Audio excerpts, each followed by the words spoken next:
नमस्कार, हिमाचल न्यूज में आपका बहुत बहुत स्वागत है। चलिए देखते हैं आज की 15 फटाफट बड़ी खबरों को। 3 नए नगर निगम बनाने की मंजूरी, मल्टीटास्क वर्करों को तोहफा। हिमाचल प्रदेश मंत्रिमंडल की बैठक शनिवार को मुख्यमंत्री सुखविंदर सिंह सुक्खू की अध्यक्षता में शिमला में आयोजित की गई। बैठक में कई बड़े फैसले लिए गए। मंत्रिमंडल ने 3 नगर परिषदों को नगर निगम में और 2 नगर पंचायतों को नगर परिषदों में स्थानांतरित करने की मंजूरी दी। इसके अलावा राज्य में 6 नई नगर पंचायतें बनाने का निर्णय लिया। इसके अतिरिक्त मंत्रिमंडल ने विभिन्न शहरी स्थानीय निकायों के अधिकार क्षेत्र में अतिरिक्त क्षेत्रों को शामिल करने की मंजूरी दी। नियमित करने की मांग को लेकर कंप्यूटर शिक्षक संघ प्रतिनिधि मंडल ने मुख्यमंत्री से की भेंट। प्रदेश कंप्यूटर शिक्षक संघ के प्रतिनिधि मंडल ने शनिवार को अध्यक्ष सुमन ठाकुर के नेतृत्व में यहां मुख्यमंत्री सुखविंदर सिंह सुक्खू से भेंट की और उन्हें अपनी सेवाओं को नियमित करने सहित विभिन्न मांगों से अवगत कराया। मुख्यमंत्री ने प्रतिनिधि मंडल को आश्वासन दिया कि राज्य सरकार विधि विभाग की राय लेने के बाद उनकी मांगों पर सहानुभूतिपूर्वक विचार करेगी और उनके हितों को ध्यान में रखते हुए उचित कार्रवाई करेगी। सुमन ठाकुर ने कहा कि वे पिछले 24 वर्षों से सरकारी स्कूलों में अपनी सेवाएं दे रहे हैं। उन्होंने राज्य सरकार को उनकी सेवाओं को नियमित करने का आग्रह किया। सुखदेव सिंह बने हिमाचल राज्य चयन आयोग के सदस्य। राजीव कुमार ने दिलाई पद एवं गोपनीयता की शपथ। प्रदेश राज्य चयन आयोग के अध्यक्ष राजीव कुमार ने शनिवार को भूतपूर्व प्रशासनिक अधिकारी सुखदेव सिंह को आयोग के सदस्य के रूप में पद एवं गोपनीयता की शपथ दिलाई। प्रदेश राज्य चयन आयोग के हॉल में आयोजित शपथ ग्रहण समारोह में सर्वप्रथम आयोग के सचिव डॉक्टर विक्रम महाजन ने प्रदेश सरकार की ओर से जारी सुखदेव सिंह के नियुक्ति आदेश को अध्यक्ष के समक्ष प्रस्तुत किया। इसके बाद अध्यक्ष राजीव कुमार ने सुखदेव सिंह को पद एवं गोपनीयता की शपथ दिलाई। कृषि मंडियां होंगी डिजिटल। मोबाइल ऐप पर मिलेगी अब हर तरह जानकारी। हिमाचल प्रदेश की सभी मंडियां जल्द ही डिजिटल हो जाएंगी।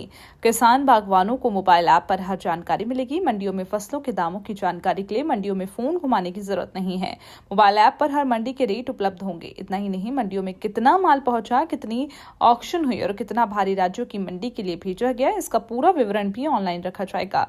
कृषि उपज विपणन बोर्ड और इसके अधीन चल रही APMC की मंडियों को हाईटेक करने के लिए सरकार ने तैयारियां शुरू कर दी। इसी कड़ी में सचिव कृषि C पालरासु ने कृषि उपज विपणन बोर्ड को डिजिटलाइजेशन पर काम शुरू करने के निर्देश दिए।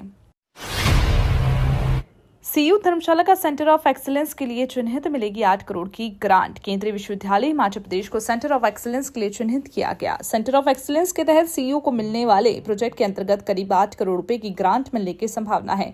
ट्राइबल विषय पर प्रस्तुत प्रेजेंटेशन के आधार पर CUHP को सेंटर ऑफ एक्सीलेंस के लिए चिन्हित किया गया। गौरतलब है, CUHP को A+ यूनिवर्सिटी के बाद इस संस्थान को रिसर्च यूनिवर्सिटी के कन्वर्ट करने का लक्ष्य रखा गया था। 2.5 दशकों के बाद क्षेत्र की परिक्रमा पर निकले शांघड़ के गणपति देवता शंखचूल महादेव।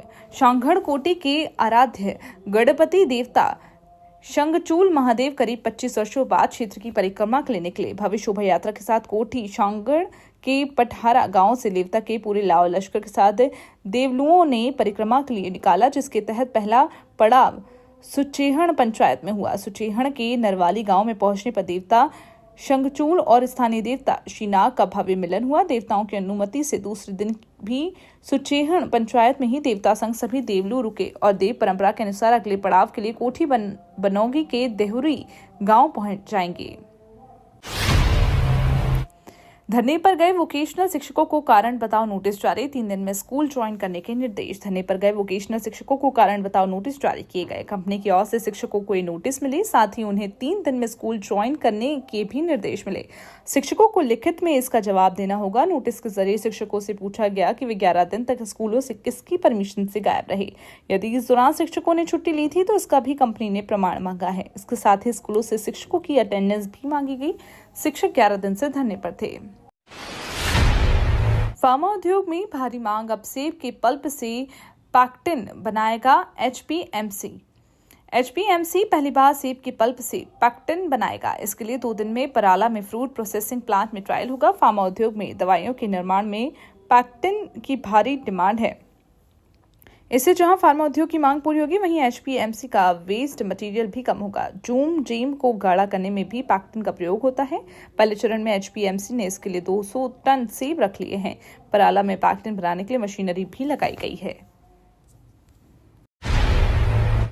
भानुपल्ली से अगले सप्ताह शुरू होगा ट्रैक बिछाने का काम। भानुपल्ली बिलासपुर रेल लाइन का ट्रैक थलहू तक मार्च 2025 में बनकर तैयार हो जाएगा। इस 7.6 किलोमीटर ट्रैक लीकिंग का काम कंपनी अगले सप्ताह शुरू करेगी। इसके निर्माण के लिए rail, steel, sleeper, track, ballast, गिट्टी जगह जमा कर दी गई है। खास बात यह है कि ट्रैक बिछाने के लिए छत्तीसगढ़ के भिलाई इस्पात संयंत्र से पटरी पहुंच गई।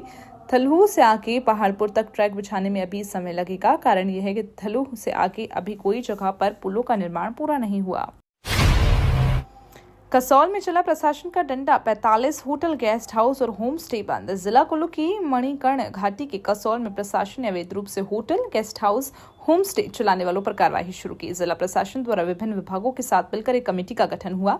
कमेटी द्वारा निरीक्षण के दौरान पाया गया कि कसौल में 45 पर्यटन इकाइयां रजिस्टर नहीं है। ऐसे में इन सभी इकाइयों को बंद कर दिया गया है और सभी इकाइयों के संचालकों को नोटिस मिला ताकि वे समय पर रजिस्ट्रेशन की प्रक्रिया को पूरा करें, वरना आगामी समय में उन पर कानूनी कार्रवाई अमल में लाई जाएगी। जलवायु परिवर्तन का असर, शिमला शहर में देवदार के पेड़ों से परागण गायब। भविष्य के लिए ये बड़ी चेतावनी। हिमाचल प्रदेश की राजधानी शिमला के जंगलों में साल देवदार के पेड़ों में परागण करने वाले नरशंकु का निर्माण नहीं हुआ। इस परागकण कण भी नहीं निकले। वैज्ञानिकों का कहना है कि यह सामान्यतः जलवायु परिवर्तन के कारण पौधों के प्राकृतिक चक्र में आई गंभीर गड़बड़ी को दर्शाता है। देवदार पेड़ों की परागण प्रक्रिया में मेल कोन्स मुख्य भूमिका निभाते हैं, जो हर साल अक्टूबर के आरंभ में परिपक्व होकर पीले पराग कण छोड़ते हैं। ये पराग हवा के साथ मादा शंकुओं तक पहुंचकर प्रजनन चक्र को पूरा करते हैं और नए बीजों का उत्पादन संभव होता है। 3 दिन की छुट्टियों से हिमाचल में सैलानियों का उमड़ा सैलाब, पर्यटन कारोबारियों में खुशी की लहर। इस वीकेंड पर 3 दिन की छुट्टियों से हिमाचल प्रदेश में सैलानियों का तांता लगा दिया है। शिमला, कुफरी, कसौली, चायल, नारकंडा, मनाली और धर्मशाला जैसे प्रमुख पर्यटन स्थलों पर सैलानियों की संख्या में जोरदार इजाफा हुआ है।